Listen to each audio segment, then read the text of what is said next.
Welcome to The Explainer. Today, we're doing a deep dive into an emergency plan for a pharmacy of all places, to pull out some really crucial safety lessons that honestly apply to every single one of us. Let's get into it. Okay, let me start by asking you a question, and I want you to be really honest with yourself. If a fire alarm went off, right this second, wherever you are, would you know exactly what to do? It sounds so simple, right? But the answer can be pretty complicated, and that's exactly what we're going to unpack today. So, before we get into the nuts and bolts of what to do, we really need to understand the why. Because in an emergency, you know what's just as dangerous as the fire or the flood? Confusion. A clear mission, a clear purpose, that's the antidote. It's what turns pure panic into an actual plan. And look at this. The mission here is just crystal clear. It's not just get out of the building. It's a whole process. Number 1, protect life. Obvious, right? Number 2, minimize confusion. And number 3, and this is so important, ensure every single person is accounted for. That last part, that's what separates a decent plan from a great one. And notice it says everyone, not just employees, but visitors, delivery people, everybody. You know, a really smart plan doesn't just have one answer for everything. It anticipates different kinds of trouble. As you can see, what you do for a fire is totally different from what you do for a chemical spill. Each one has its own unique life-saving first move. Knowing the right action for the right threat, that's your first key to getting through it safely. Okay, so we've seen that different emergencies need different responses. But what are the universal steps you take no matter what's going on? Well, that brings us to the what, the core 5-step process that's designed to turn chaos into an orderly, life-saving procedure. Let's see how it works. See, any effective plan is going to follow a logical sequence. It has to. This one has 5 steps, a really clear roadmap that takes you from the first sound of the alarm all the way to that final head count. Step 1 is the trigger. Think of this like the starting pistol for a race. It has to be something you absolutely cannot mistake. A piercing alarm, flashing lights, a loud, clear command. The second you hear or see it, the plan is on. No hesitation, no, is this a drill? You just go. Step 2 is immediate action. You stop everything you're doing cold. If you can secure your area in like 2 seconds, fine, do it.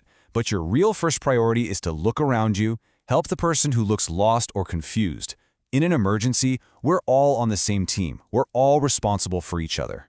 Next up, movement. Now this is not a panicked sprint for the door. It's a purposeful, orderly walk to your primary exit. And the golden rule? I mean, if you remember nothing else from this, remember this: you never, ever use an elevator in a fire. Ever. The 4th step is assembly. You don't just run out into the parking lot and scatter to the winds. Nope. You go to a very specific, predetermined safe spot. It's called a muster point. And that's where the critical job of counting everyone begins. And finally, we get to what is honestly the most critical step of them all: accountability. The roll call, the head count. This is the moment of truth. This is how the people in charge confirm that every single person got out safely. The emergency is not over until everyone is accounted for. That is absolutely non-negotiable. You know, a plan can look amazing on paper, but it's totally useless if people don't bring it to life. In a crisis, you need a crystal clear chain of command. So who's in charge?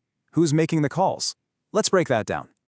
What I love about this is just how simple it is. No confusion. At the very top, you have the incident commander, basically the site manager. They're the one talking to the fire department. Then you have your department evacuation lead. Their job is to sweep their area, make sure it's empty, and get a head count. And then you have everyone else. And what's their job? Stop work and follow instructions. That's it. Clear roles mean fast, clear actions. So, we know the why, the what, and the who. Now let's talk about the where. I mean, every building is different. So how do you manage the flow of all those people in a way that doesn't just create a massive traffic jam? Well, the answer is zoning. It's actually a pretty brilliant strategy. You basically split the entire building into these easy-to-remember zones, like the red zone and the blue zone. And here's the key. Each zone has its own dedicated exit. It's a simple idea, but it's a total game changer for preventing bottlenecks. And it gets even more specific. If you work in management or HR or the lab, boom, you're in the red zone. Your exit is exit A, period. It's not something you have to figure out while alarms are blaring. It's something you already know. It becomes automatic, muscle memory. And it's the same deal for the blue zone. If you're a pharmacist or you work in packing and shipping, your exit is exit B. See what they did there? They split the office staff from the warehouse staff, preventing this huge crowd from all trying to squeeze through the same door. It's a tiny detail that can save precious time and lives. So next time you're in a new building, seriously take a second to look around for these kinds of signs. It's worth it. Okay, so we've just done this deep dive on how one pharmacy handles things. But let's zoom out. What are the universal takeaways here? What's the actual blueprint for safety that you can apply literally anywhere, from a huge office tower to a little corner shop? It really all boils down to these 5 core principles. Know your zone and know your exit. If you're in charge of people, lead them. Make sure every single person is accounted for. Secure that count. Get to your muster point and wait.